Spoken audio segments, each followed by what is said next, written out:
Welcome to CCC's podcast series. I'm Christopher Kenneally for Velocity of Content. It's Friday, September 29th, 2023. Today, as we do each week, we check in with Publishers Weekly on news from the world of books and publishing. Andrew Albanese, PW Executive Editor, joins me today from New York City. Welcome back to the program, Andrew. Hey there, Chris. This week, Andrew, the Federal Trade Commission announced a long-awaited antitrust lawsuit accusing Amazon of anti-competitive behavior. In a PW article, publishers responded to the news with, "What took so long?" Yeah, big news for sure. I'm not sure how big a news it's actually going to be once the case gets going, but just to hear those words, right? Amazon, anti-competitive, it really landed well in the publishing industry. Of course, the news that we're talking about is that the Federal Trade Commission, as you know, supported by 17 state attorneys general, finally filed its long-awaited antitrust lawsuit against Amazon this week. It's a 172-page complaint, and in it, the government alleges that the e-tailer uses an interlocking web of anti-competitive and unfair strategies to, and I'll quote them here, illegally maintain its monopoly power. And the use of that power, the government says, allows Amazon to stop rivals, stop other sellers from offering lower prices, and to degrade quality for shoppers, to overcharge sellers, to stifle innovation. The list goes on. It's all about unfairly preventing competitors from competing against Amazon. And just to hear those words in the air, it's like catharsis for the publishing industry, right? And indeed, as PW noted this week, reaction among the industry upon learning this news was uniformly good. And finally, what took so long?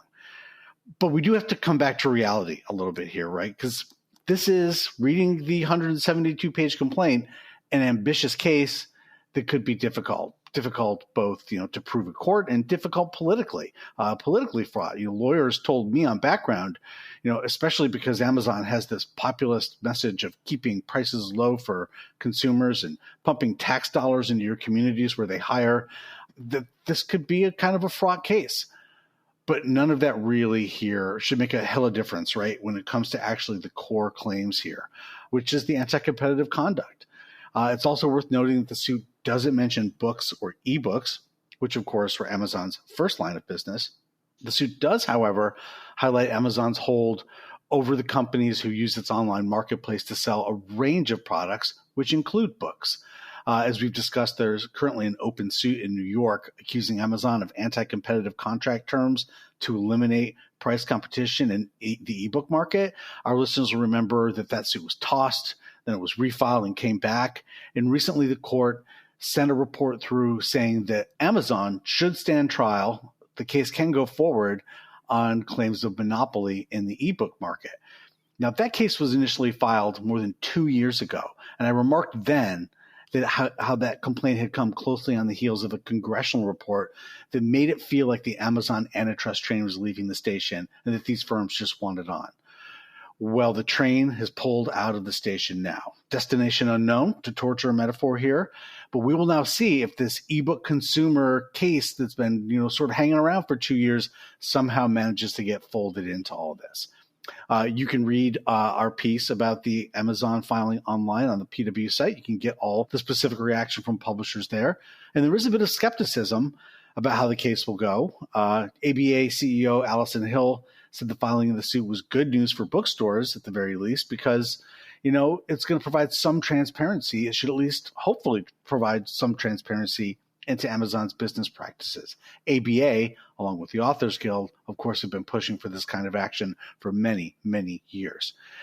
And I should also take this opportunity to raise another point about all of this, and that's that publishers were not innocent bystanders in Amazon's rise, right? They all cashed a lot of checks. They all signed the deals with Amazon, and they all fed this monster that they knew was going to one day come back and try to eat them. So whatever happens with this suit, I think that lesson lingers. As one indie publisher on Background told us, publishers were simply too fearful and too powerless to stand up to their biggest customer. And over time, the publishing industry eventually began subsidizing Amazon's growth and dominance while watching their own margins erode. That is indeed the sign of an unhealthy market. So we'll see if this suit can help to address that. But things could get interesting, so stay tuned. Wednesday afternoon, Publishers Weekly presented Artificial Intelligence, Revolution and Opportunity in Trade Publishing. It was an ambitious web conference on the latest wave of disruption to hit the industry. Give us a sense of the discussion. Sure. So, every day, right, it's a new AI related headline. And, we're certainly hearing all the talk here in the publishing business.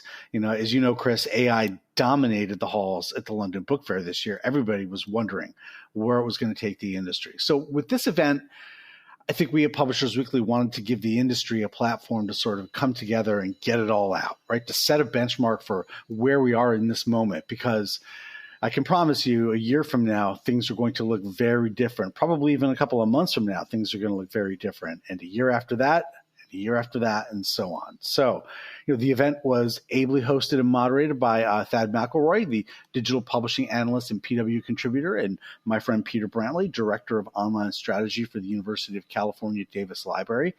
And I think if there was an overall takeaway from this afternoon, 4.5-hour AI event, is that, from the range of speakers we heard from, despite the serious questions and potential challenges around AI, that AI can actually be good for the book business.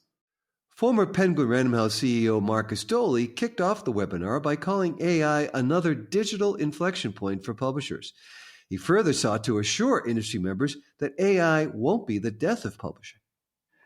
Yes, and I have to say, I loved hearing from Marcus again. Anyone who knows him or has heard him speak knows how relentlessly positive he is. He loves to say that this is the best time for publishing since Gutenberg.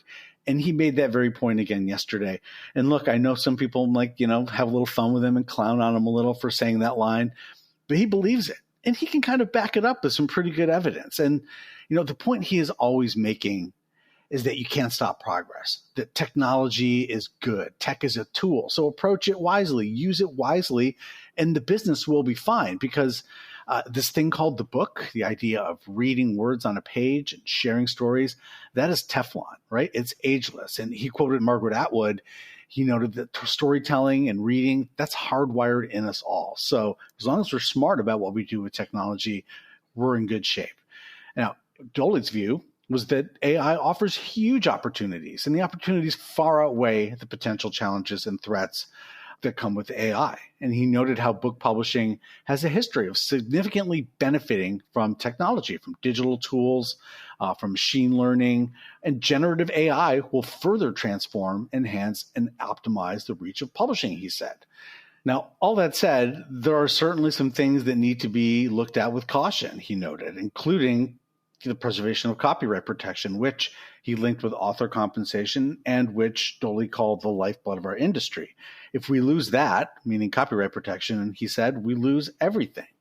And, a pair of late afternoon panels at the event sort of touched on that, right? So it touched on the anxiety that creators are feeling over copyright, specifically the copyright concerns tangled up with these AI companies training their large language models on troves of unauthorized and in some cases blatantly pirated content scraped from the internet. And, sort of the potential for those AI services to then, use all that content to put the creators they trained on out of work. So already we've seen numerous class action lawsuits filed by creators. We've talked about them on this program. There's been 4 separate actions filed by authors so far alone, all claiming copyright infringement. And as fate would have it, one of the attorneys representing one of those author groups, Scott Shoulder, who's the litigation co-chair at the law firm Cowen Debates Abraham and Shepard, was at our webinar. He spoke with Peter Brantley about the intricacies of copyright law and fair use and fair compensation for creators and how AI represents a unique challenge. And while much of that conversation revolved around the potential complexities of using AI as a tool for creation in line with copyright law, eventually the conversation came around to litigation and fair use, all that stuff that's in the headlines, and whether AI's ability to, as Brantley put it, take in all of these grains of sand and turn out a sandcastle crosses a legal line somewhere. And you will not be surprised to know that Shoulder, citing his current case, demurred. He had a lot of good things to say, but when it comes down to the fair use question, it's central to his case. So all he could say really is he noted that fair use is a very, very gray area. He said, and I'll quote him here, that his clients have taken a stance, the other side has taken a stance, and the court's going to have to decide. Fair enough. But I thought it was the panel immediately following Shoulder that really was sort of the most insightful and the most searching discussion of the day. And in that panel, Peter Brantley talked with two authors, both of whom have experimented with using AI in their works. This is Shawn Michaels, the author of Do You Remember Being Born? And the best-selling author and screenwriter Greg Hurwitz. And both authors spoke very eloquently about approaching AI and technology more with artistic curiosity than with fear. And, all that's because, look, we've talked about it before, a licensing solution. Everybody seems to be really bent on getting a licensing solution and getting permission to use things and training AI. But that still does not solve the real problem of AI, which is the specter of these machines replacing human creators. Even if you could do it, a collective licensing system could not divvy up enough fractions of pennies from whatever use that AI would be making to compensate any creator enough for losing their work to a machine. So both of these authors made the point that we have to take care of each other as artists. And both authors said they were going to use these remarkable tools in their works. I'll take, Michaels at one point said, this is a line that really struck me. He said, it's hard for me to imagine a world 10 or 20 years from now where another generation of artists isn't making incredible work that is truly human driven, but that draws on these incredible AI tools in interesting ways. And I take his point. I agree. And Hurwitz agreed too. And he made another key point, and that's that people will always want human excellence, right? They don't want to read books written by machines. People don't want to watch Deep Blue play a chess match against Deep Blue, he noted, citing the famous chess program. They wanted to see how Kasparov would fare. And again, I believe that applies to books. Nobody wants books to be divorced from human authors. But how AI can push and aid human authors and creators is pretty exciting to contemplate with, of course, proper guardrails. Anyway, there's tons more in these sessions. If you signed up and didn't get a chance to watch them all, you can watch the recordings online for free. In the coming days, I'm sure we'll have more reports in PW. And I'm actually told that I think another webinar on the subject is already in the works, and I will be very interested to see how much has changed by the time we get to that next one. So, look out for that. Coming up on Sunday, Banned Books Week begins. Yeah, remember when we used to talk about how we celebrate Banned Books Week? It was not too long ago. It was just a couple of years ago. Not so much a celebration anymore these days, but a massive battle. And this year's Banned Books Week comes at a pretty crucial moment. Now, there's good news to celebrate, of course. We've had a string of legal victories defending the freedom to read. And we'll talk a little more about Banned Books Week and all of this stuff next week. But then there's the other side, too, which I feel compelled to mention as we get going with Banned Books Week on Sunday. And that's that librarians and teachers continue to be threatened by an organized political assault that isn't so much a traditional attack on the freedom to read, at least not as we've come to know it, but is a frontal assault on people of color, on the LGBTQ and trans communities using books. This is an effort to erase entire populations from our bookshelves. And that's what I think, as we go into this year's Banned Books Week, I think that needs to be the takeaway. This is, of course, about the First Amendment and free speech, but more to the point, what we're seeing is this assault on equity, and it's raging still. So I have a piece in Monday's issue where we look at sort of banned books by the numbers, and we talk a little bit about that with, the ALA's Deborah Caldwell-Stone and Every Library's John Kraska. And I think as we look ahead to the events of Banned Books Week and more to come next week for sure, that we should keep in mind exactly what's going on here, which is, an attack on marginalized communities. Andrew Albanese, Publishers Weekly Executive Editor, thanks for joining me on the program with your reporting and editorial analysis. My pleasure, as always. Coming up on Velocity of Content, in Shimmer Don't Shake, Nadim Sadek entwines the histories of AI and book publishing to make his case that AI technologies can complement and not necessarily replace human authors, editors, and publishers. Sadek, a serial entrepreneur who has worked in fields as disparate as market research and whiskey distilling, has also just launched his latest company, Shimmer.ai, a service that produces a unique DNA print for any book.